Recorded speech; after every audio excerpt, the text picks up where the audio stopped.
Hi, this is Ajay Anand and welcome to science classes from excelup.com।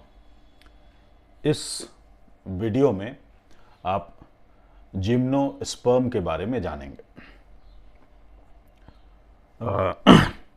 आप gymnosperm के की features के बारे में जानेंगे और जिम्नोस्पर्म की लाइफ साइकिल के बारे में जानेंगे।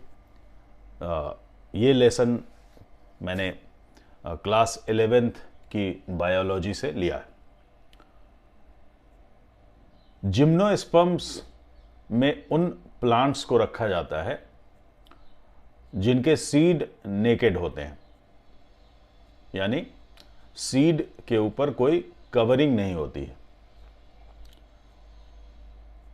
और अगर स्पेसिफिक डिस्क्रिप्शन दिया जाए तो जिम्नोस्पर्म के बारे में हम कह सकते हैं कि जिम्नोस्पर्म का ओव्यूल किसी ओवेरियन वॉल से इनक्लोज नहीं रहता या उससे घिरा हुआ नहीं रहता और एक्सपोज रहता है, मतलब बिल्कुल नेकेड होता है, फर्टिलाइजेशन से पहले भी और फर्टिलाइजेशन के बाद भी। इनफैक्ट जिम्नोस्पर्म दो टर्म से मिलकर बना है, दो ग्रीक टर्म है। जिम्नोस का मतलब होता है नेकेड और स्पर्मा का मतलब होता है सीड। इसको और बेहतर समझने के लिए आपको एंजियोस्पर्म के सीड पर गौर करना पड़ेगा। एंजियोस्पर्म में जो सीड्स होते हैं, जो बीज होते हैं, उनके ऊपर कोटिंग होती है। जो ओव्यूल्स होते हैं उनके ऊपर ओवेरियन वॉल होती है, तो वो कवर्ड होते हैं, ज़्यादा प्रोटेक्टेड होते हैं, जबकि जिम्नोस्पर्म में ऐसा नहीं है। ठीक है। और एक और इंपॉर्टेंट बात है कि एंजियोस्पर्म और gymnosperm these are seed bearing plants. इनके पहले वाले जो प्लांट थे, pteridophytes, bryophytes and algae, they were not seed bearing plants. वो सीड नहीं प्रोड्यूस करते थे, बीज नहीं बनाते थे, इसलिए उनको क्रिप्टोगैम्स कहा जाता है। और जो बीज बनाते हैं उनको फाइनेरोगैम्स कहा जाता है। अब देखते हैं कि जिम्नोस्पर्म्स के की कैरेक्टर्स क्या होते हैं। तो जिम्नोस्पर्म में मीडियम हाइट के या ज़्यादा लंबे हाइट के ट्री होते हैं, मतलब वृक्ष, पेड़ जिनको कह सकते हैं, बड़े पेड़ जो होते हैं, और श्रब होते हैं, यानी झाड़ियाँ होती हैं। जो जिम्नोस्पर्म में रूट्स होते हैं वो जनरली टैप रूट्स होते हैं। कुछ जेनेरा में, जैसे कि पाइनस में, माइकोरिजा पाई जाती है। माइकोरिजा होता है, it is a symbiotic association with fungi, जो कि माइकोरिजा जो रूट होता है उनमें फंगस भी रहता है और दोनों का सिम्बायोटिक एसोसिएशन होता है। फंगस को घर मिल जाता है रहने के लिए, खाना मिल जाता है, और बदले में फंगस नाइट्रोजन फिक्सेशन में हेल्प करता है। एक और प्लांट होता है साइकैड। उनमें स्पेशलाइज्ड रूट्स होते हैं, छोटे छोटे, जिनको कोरेलॉइड रूट्स कहते हैं। और ये कोरेलॉइड रूट्स भी नाइट्रोजन फिक्सेशन के लिए साइनोबैक्टीरिया के साथ सिम्बायोटिक एसोसिएशन करते हैं। अब ये डायग्राम है कोरेलॉइड रूट्स का, जिसमें रूट में नोड्यूल्स होते हैं, गांठें होती है। गांठ के अंदर साइनोबैक्टीरिया रहते हैं, जैसा कि यहां दिखाया गया। तो इससे नाइट्रोजन फिक्सेशन होता है सॉइल में।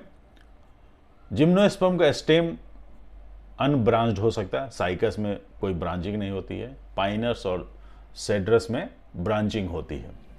जो पत्तियां होती हैं वो सिंपल पत्ती हो सकती है, सिंपल लीफ, या कंपाउंड लीफ हो सकती है। जो जिम्नोस्पर्म्स की पत्तियां होती है, they are well adapted for extreme temperature, humidity and wind. तो जैसे कोनीफर्स होते हैं जो जिम्नोस्पर्म के अंदर आते हैं, उनकी पत्तियां नीडल जैसी होती, सुई जैसी नुकीली होती हैं। तो सुई जैसी नुकीली होने से क्या होता है कि जो बर्फ़ गिरती है ऊंचे पहाड़ों पर, तो वो पत्तियों पर टिक नहीं पाती, बर्फ़ नीचे गिर जाती, तो इसलिए पत्तियां गलने से बच जाती हैं। स्टोमेटा इनमें संकिन होता है, अंदर की तरफ धंसा हुआ होता है, जिससे ट्रांसपिरेशन कम हो जाता है ताकि वाटर का लॉस कम से कम हो सके। तो ये सब इनमें एडाप्टेशन है। अब आते हैं जिम्नोस्पर्म की लाइफ साइकिल पर।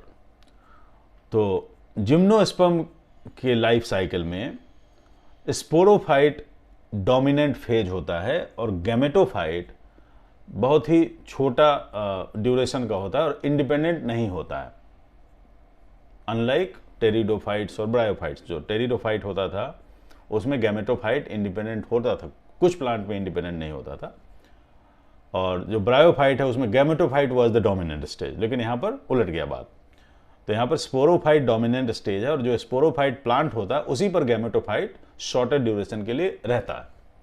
तो ये स्पोरोफाइट स्टेज है और ये देखते हैं गैमेटोफाइट स्टेज है।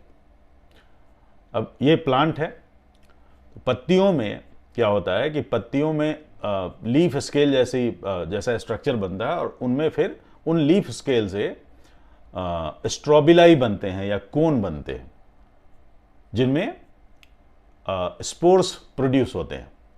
जो छोटे वाले कोन होते हैं, मेल कोन जो होते हैं वो छोटे होते हैं और फीमेल कोन बड़े होते हैं। तो यहां पर कहते हैं कि जिम्नोस्पर्म हेटेरोस्पोरस होते हैं, क्योंकि जो स्पोर्स हैं they are of two different types, one is microspores and another is megaspore. तो जो मेल कोन होते हैं उनको माइक्रो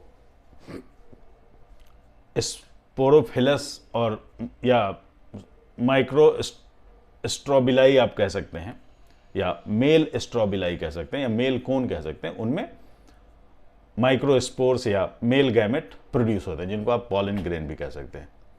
फीमेल कोन में दे आर मेगा स्पोरोफिल्स, उनमें मेगा स्पोर प्रोड्यूस होते हैं, मतलब बड़े वाले स्पोर प्रोड्यूस होते हैं या ओव्यूल प्रोड्यूस होते हैं।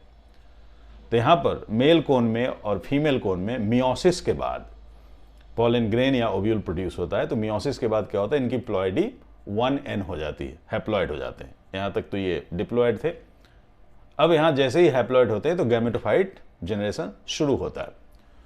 पॉलन ग्रेन का ट्रांसफर ओव्यूल तक होता है थ्रू एयर या थ्रू इंसेक्ट्स, ज़्यादातर एयर से होता है। एक बार जब पॉलन ग्रेन पहुंच जाता है ओव्यूल पर, तो ओव्यूल में माइक्रोस्कोपिक पोर होते हैं जिनको माइक्रोपाइल कहते हैं, उनके थ्रू पॉलन ग्रेन्स अंदर चले जाते हैं ओव्यूल के अंदर। फिर वहाँ पॉलन ट्यूब निकलती है, फिर फर्टिलाइजेशन होता है। फर्टिलाइजेशन के बाद बीज बनते हैं। जैसा कि पहले भी बताया, अब पूरे जिम्नोस्पर्म की जो कैरेक्टरिस्टिक्स है, बीज के ऊपर कोई कवर नहीं होता है, ठीक है। अच्छा, पाइनस में मेल और फीमेल स्ट्रोबिलाई या मेल और फीमेल कोन जो है एक ही पेड़ पर ग्रो करते हैं, जबकि साइकस में male and female cones they grow on different trees. तो ये एक डिफरेंस होता है, ठीक है। तो this is all about the gymnosperms. Thank you.